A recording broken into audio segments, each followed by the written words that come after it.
السلام علیکم ورحمۃ اللہ وبرکاتہ۔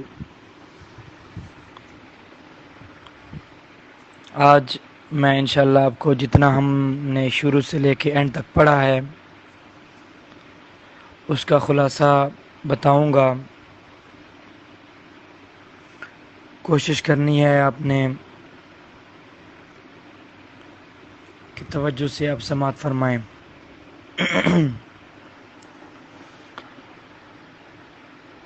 سب سے پہلے ہم نے تجوید کی ڈیفینیشن پڑھی تھی۔ تجوید کسے کہتے ہیں؟ تجوید کا لفظی مطلب ہے ستھرا کرنا، کھڑا کرنا، نکھارنا، جدا جدا کرنا، علیحدہ کرنا، اور اس کا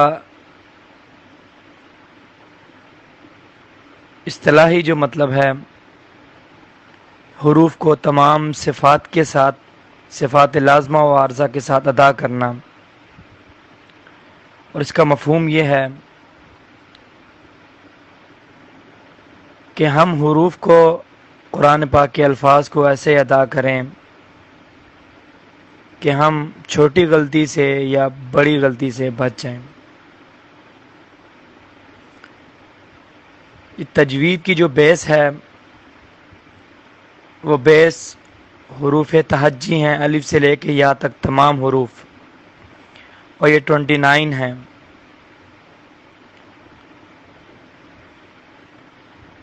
یہ 29 لیٹرز حروف تہجی، ان کی ہم نے تقسیم نمبر 1 اور تقسیم نمبر 2 پڑھی ہے۔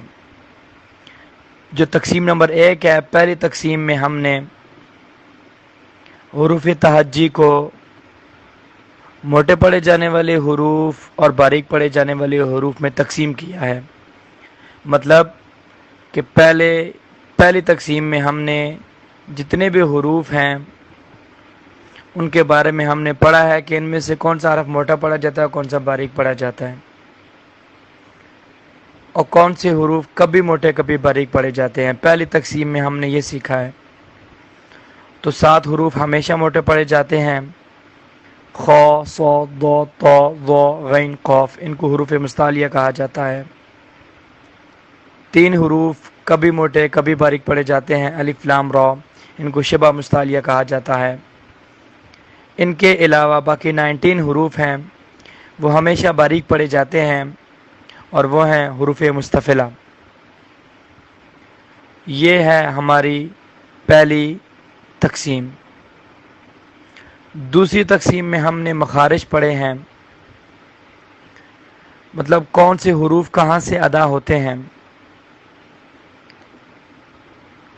اس میں ہم نے اس کی 3 قسمیں بنائی ہیں۔ وہ حروف جو گلے سے ادا ہوتے ہیں، اور وہ حروف جو زبان سے ادا ہوتے ہیں، وہ حروف جو ہونٹوں سے ادا ہوتے ہیں۔ جو گلے سے ادا ہوتے ہیں ان کو حروف حلقی، حمزہ، ہا، عین، ہا، غین، خا۔ جو زبان سے ادا ہوتے ہیں ان کو حروف لسانیہ۔ اب حروف لسانیہ میں جو زبان کی جڑ سے ادا ہوتے ہیں وہ ہیں قاف، کاف۔ جو جب زبان کی جڑ تالو کے نرم حصے سے لگتی ہے قاف ادا ہوتا ہے، زبان کی جڑ تالو کے سخت حصے سے لگتی ہے کاف ادا ہوتا ہے۔ جو زبان کے درمیان سے ادا ہوتے ہیں جیم، شین، یا، جب زبان کا درمیان اوپر تالو کے درمیان سے ٹچ ہوتا ہے۔ اسی طرح زبان کا درمیانی کنارہ جب اوپر کی داڑھوں کے ساتھ ٹچ ہوتا ہے دائیں طرف یا بائیں طرف، تو ایک حرف ادا ہوتا ہے، اس کو حرف حافیہ کہتے ہیں، ضاد۔ اسی طرح زبان کی جو نوک ہے اس سے 9 حروف ادا ہوتے ہیں، تا، دال، طا۔ جو زبان کی نوک جب ثنایا علیہ کے جڑ پہ لگتے ہیں، تا، دال، طا ادا ہوتے ہیں۔ زبان کی نوک جب ثنایا علیہ کے کنارے پہ لگتی ہے تو 3 حروف ادا ہوتے ہیں، سا، ذال، ضا، نرمی سے ادا کرنا ہے۔ یہی زبان کی نوک جب نیچے والے دانتوں سے لگتی ہے تو 3 حروف ادا ہوتے ہیں، ز، سین، صاد۔ یہ نوک کے ساتھ ہی بالکل جو کنارہ بنتا ہے زبان کا، اس سے 3 حروف ادا ہوتے ہیں، لام، نون، را۔ یہ حروف لسانیہ مکمل ہو گئے، 18 حروف بنتے ہیں، یہ 18 حروف، 2 زبان کی جڑ سے، 3 زبان کے درمیان سے، 1 زبان کے درمیانی کنارے سے، اور اس کے بعد 9 حروف جو زبان کے نوک سے ادا ہوتے ہیں، اور پھر 3 حروف جو زبان کے کنارے سے ادا ہوتے ہیں۔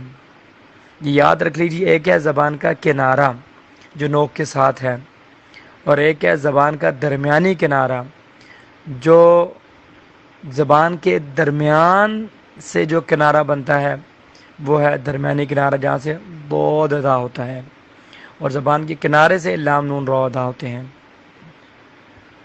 یہ حروف لسانیہ ہیں۔ اس کے بعد آ جاتے ہیں حروف شفویہ، ہونٹوں سے ادا ہونے والے حروف، ب، میم، دونوں ہونٹوں کو ملانے سے، فا، ثنایا علیہ کے کنارہ اور ثنایا علیہ کا کنارہ اور نیچے والے ہونٹ کا درمیان، یہاں سے فا ادا ہوتا ہے، ایف، اور واؤ، دونوں ہونٹوں کو نا تمام ملانے سے یا دونوں ہونٹوں کو گول کرنے سے واؤ ادا ہوتا ہے۔ یہ ہے ہم نے جو یہاں تک خلاصہ پڑھا تھا، جو ہم نے پڑھا تھا اس کا خلاصہ آج میں نے آپ کو بیان کر دیا ہے۔ کوشش کریں کہ اس کو سنیں، اور جو پہلے ویڈیو کلاسز جو لیسن میں نے سینڈ کیے ہیں ان کو سنیں، اور خود بھی سنیں، اپنے گھر والوں کو، فیملی والوں کو، بچوں کو، بڑوں کو سنائیں، اور دعاؤں میں یاد رکھیں۔ السلام علیکم ورحمۃ اللہ وبرکاتہ۔